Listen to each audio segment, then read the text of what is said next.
Razonamiento biológico de las consecuencias de la inactividad física.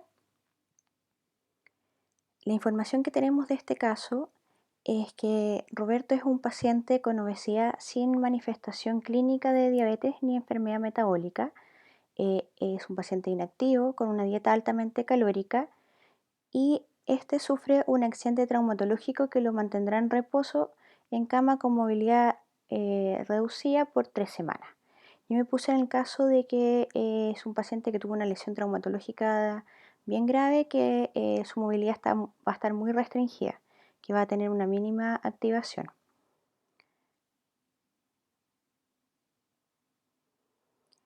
De acuerdo a esto podemos definir que el síndrome de reposo prolongado es el desacondicionamiento físico producido por el deterioro metabólico y sistémico como consecuencia de una extensa inmovilización que surge generalmente en relación al manejo de traumatismo o enfermedad aguda. Debido a esto, los problemas de la inmovilización pueden complicar aún más la enfermedad o trauma primario y convertirse en un problema más serio que los trastornos primarios que llevaron a este reposo. Vamos a ver los sitios principales de acción a nivel sistémico de, de la inactividad física debido al reposo en cama. Principalmente mi presentación tocará el sistema cardiovascular, el sistema respiratorio, musculoesquelético, óseo de una manera muy somera y metabólico. En el sistema cardiovascular, ya se deteriora con el reposo prolongado en cama, ya que cuando se asume la posición supina se produce una redistribución de sangre de las extremidades inferiores a la cavidad torácica. En estos primeros minutos se produce un aumento del gasto cardíaco, lo que lleva a un aumento de la carga de trabajo cardíaca aproximadamente hasta un 20%, lo que puede verse duplicado en pacientes con enfermedad cardíaca preexistente. Al estar en supino, el retorno venoso tiene un aumento que conduce al estiramiento de la aurícula derecha, lo que produce la liberación del péptido natriurético auricular, potente diurético, que aumenta la diuresis en las primeras horas de reposo, disminuyendo así de un 10 a un 20% el volumen plasmático. Entonces va a provocar una disminución de la volemia, ¿ya? Que esto va a disminuir también la presión venosa, o sea, acompañado de la presión venosa, y va a provocar que la compliance venosa esté incrementada, lo que reduce el retorno venoso, reduciendo aún más así el volumen sistólico, disminuyendo el retorno venoso, o sea, disminuido por el retorno venoso, disminuye la precarga y disminuye el volumen sistólico. De otra manera también, y esto va a provocar una disminución del gasto cardíaco. De otra manera se ha visto también afectada la frecuencia cardíaca tanto de reposo como la frecuencia máxima ha tenido un aumento luego del reposo en cama. Esto debido a una disminución del tono vagal, ¿ya? Y también provocada por un aumento en la liberación de norepinefrina y un incremento en la sensibilidad de los receptores beta adrenérgicos cardíacos, que resulta en un tiempo diastólico más corto y menor tiempo de eyección sistólica, lo que hace que el corazón sea menos capaz de responder a las demandas mayores. Este tiempo diastólico más corto da como resultado un flujo coronario más bajo, por consiguiente menor oxigenación del músculo miocárdico. El aumento de la frecuencia cardíaca de reposo y frente al ejercicio se conoce como desacondicionamiento cardíaco. Estudios demuestran que en 4 semanas de reposo la frecuencia cardíaca puede llegar a aumentar entre 11 y a 14 latidos en reposo, y mientras que la tasa de respuesta al ejercicio puede llegar a hasta 30 a 40 latidos en el aumento. ¿Ya? Esto también provoca, esta misma secreción de noradrenalina, provoca estimulación a nivel de aumento del tono arteriolar y aumenta la resistencia vascular sistémica, también aumentando la presión arterial. También podemos ver otro fenómeno que es característico, muy común del reposo en cama y se puede observar después de 20 horas de reposo, ¿ya? Que es la respuesta de hipotensión ortostática. Esta respuesta, esta cadena de respuesta de estímulo se ve afectada por una disminución del volumen sistólico, lo que conduce a una mayor caída de la presión arterial, ya cuando la persona asume el ortostatismo. El volumen plasmático más bajo genera una menor estimulación de los vasoreceptores con menor respuesta presora y aumento de la frecuencia cardíaca para compensar esta baja de la presión. Entonces existe una menor compensación, lo que hace que la presión sea más baja y hay que tener mucha precaución con este punto con los pacientes con reposo prolongado. También podemos ver otra alteración que se produce con el reposo, es la trombosis venosa profunda, que es una de las complicaciones común también del reposo prolongado. Esto debido a que con la triada de Virchow existe un éxtasis venoso, una hipercoagulabilidad y daño en los vasos sanguíneos, lo que aumenta las probabilidades de desarrollar una TBP aproximadamente hasta un 13%. Los investigadores sugieren que la trombosis ocurre más por un éxtasis sanguíneo, principalmente que por aumento de la coagulación. La mayoría de los pacientes estos síntomas y signos no los sienten, no se los percatan, porque tienen una circulación colateral bien desarrollada y el trombo debe ser bien severo para poder causar una obstrucción. Por lo tanto, el reposo en cama se convierte en un factor de riesgo para desarrollar TBP y tromboembolismo pulmonar que pueden llegar a ser fatales. Esto, si le agregamos la condición de obesidad que tiene nuestro paciente, aumenta todavía mayor los riesgos. Como segundo punto vamos a ver el sistema respiratorio. En la posición supina se provoca, el peso corporal restringe el movimiento de la caja torácica, ¿ya? Disminuyendo el volumen corriente. Esta restricción mecánica provoca un aumento, que con el aumento del volumen sanguíneo en el tórax produce una disminución de la capacidad pulmonar total y el volumen residual, al igual también que la capacidad residual funcional. Esto puede provocar cierre de alvéolos que en combinación con otros factores provocan una disminución de la concentración de oxígeno a nivel sanguíneo. Uno de los otros factores que puede influir negativamente puede ser la disminución de la concentración de la hemoglobina, que podemos ver en este tipo de pacientes, ¿ya?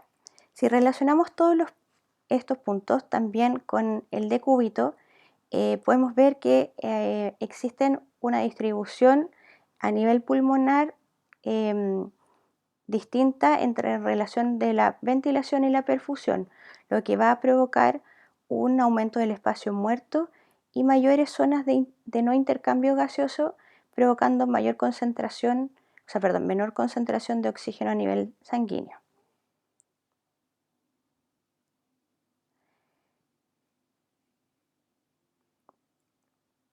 En relación al músculo esquelético, los reposos cortos son suficientes para provocar una pérdida de fuerza y masa muscular.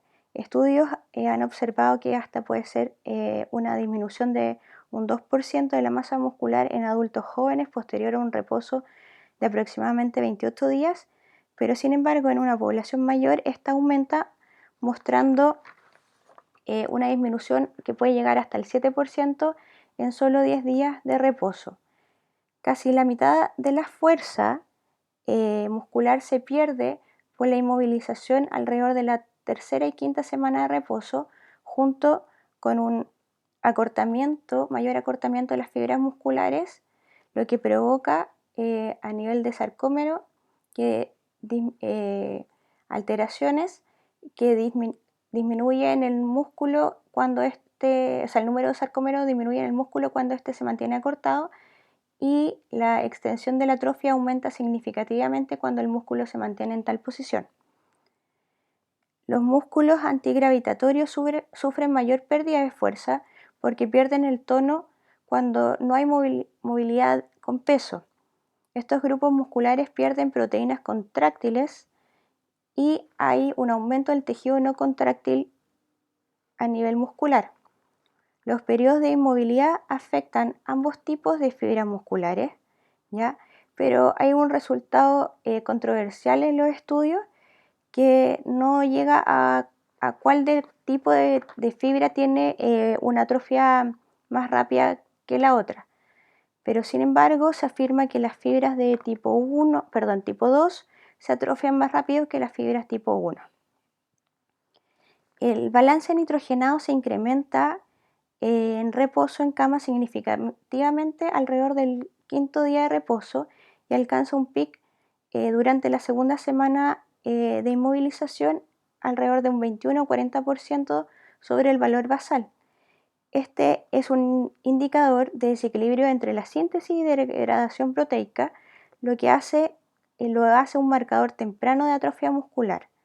Luego del reposo existe un déficit en el transporte y la utilización de oxígeno, provocando una menor actividad enzimática oxidativa, lo que va a disminuir la capacidad aeróbica, ¿ya? Y esto va a estar reflejado en una disminución de la resistencia, de la fuerza y la capacidad funcional del individuo.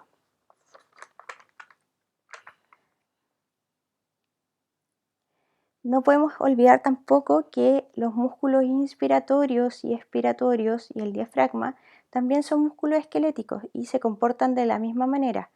Entonces hay que tenerlo muy en cuenta en relación al deterioro que provoca la inmovilidad como solución después a la prescripción del ejercicio, nunca olvidarlo.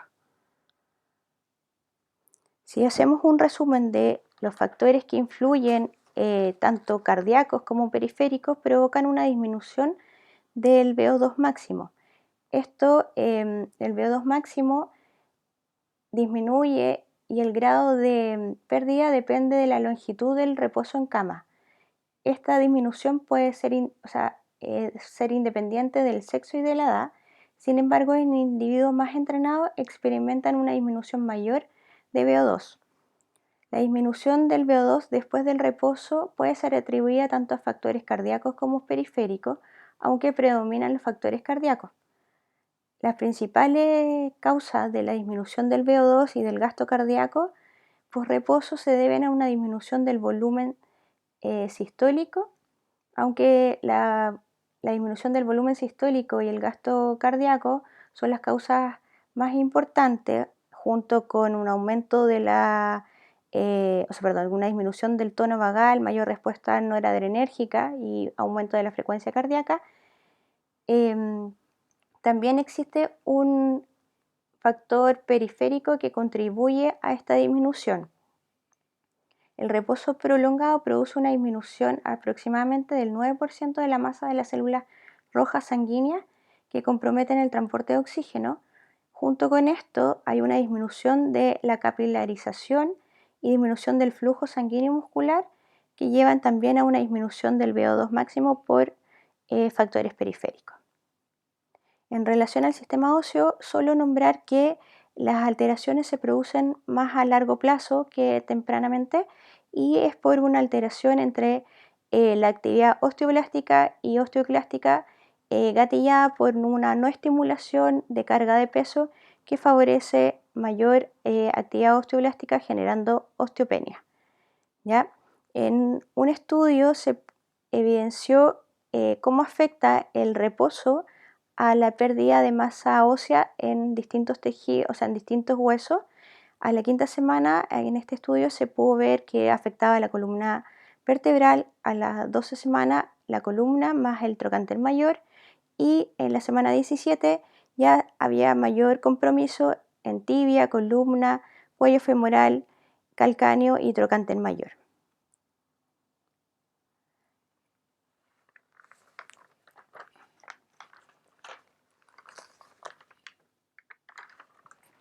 En relación al metabolismo energético, existe una disminución de la sensibilidad a la insulina tanto a nivel sistémico como principalmente en el tejido muscular. Existe una disminución de transportadores de glucosa GLUT4 aproximadamente en un 16%. El desarrollo agudo de la resistencia a la insulina se atribuyó a cambios en la fosforilación del P38MPK. Sin embargo, después de 3 a 7 días se asoció con un aumento de la vía de señalización de la insulina a través del IRS1 y el PI3K, con una disminución del P38MAPK. Esta menor captación también se produce en la 2-desoxiglucosa, que es estimulada por la insulina después de pocas horas de inactividad. También hay la fosforilización de la AKT proteinquinasa se redujo después de horas de inactividad. El reposo en cama altera la expresión de aproximadamente 4.500 genes y regula negativamente 34 vías predominantemente asociadas a la función mitocondrial, incluido el PGC1, lo que sugiere una menor capacidad oxidativa. Existe una menor expresión génica de la exoquinasa 2 y RAS, lo que genera una respuesta disminuida, alterada a la insulina y al transporte de glucosa. La resistencia a la insulina es concomitante con el desarrollo de hipertriglicidemia,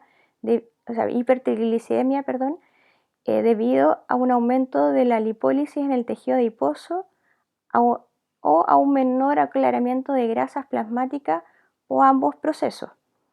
La lipólisis de todo el cuerpo se ve afectada con el reposo debido a una disminución de la acción de la lipasa hormonosensibles, lo que se observa en un cambio de combustible a favor de la oxidación de carbohidratos en detrimento de la oxidación de lípidos, independiente del balance energético. Esto provoca lo que se llama la inflexibilidad metabólica, que hace cambiar de combustible provocado por el reposo. Acá hay una tabla, un algoritmo que muestra cómo afecta la inflexibilidad metabólica generada por los distintos tejidos, tanto a nivel muscular como a nivel también hepático, que van a cambiar el metabolismo provocando un depósito de grasas a nivel central y periférico y también a nivel ectópico en el hígado, en el músculo, que contribuyen aún más a la inflexibilidad metabólica, generando síndrome metabólico. En relación al entrenamiento, el ejercicio se comporta como la principal solución a este problema, que es la inactividad. Debería ser un ejercicio mixto entre endurance y fuerza. Los beneficios del ejercicio endurance están relacionados a aumento de la biogénesis mitocondrial, de la capacidad oxidativa, de la densidad capilar, del volumen sistólico, de una disminución de la frecuencia cardíaca de reposo y la máxima también por mayor activación vagal, a un aumento del gasto cardíaco, tanto por aumento del volumen sistólico como disminución de la frecuencia cardíaca, a un aumento del retorno venoso, una mejor función vascular por parte del músculo, un aumento de glóbulos rojos, que todo esto va a llevar por vía tanto central como periférica a un aumento del VO2 máximo, y tiene un efecto, el ejercicio principalmente, insulino sensibilizador. Y en relación al ejercicio de fuerza, generan por las parecidas vías los mismos efectos, pero su mayor ganancia está por mayor reclutamiento de fibras musculares, generando hipertrofia muscular, mayor síntesis proteica, ¿ya? Mientras nosotros ocupemos mayores grupos musculares durante el ejercicio, existe un mayor reclutamiento y mayor ganancia de todos estos resultados. Y por último podemos ver aquí a Roberto post intervención. Gracias.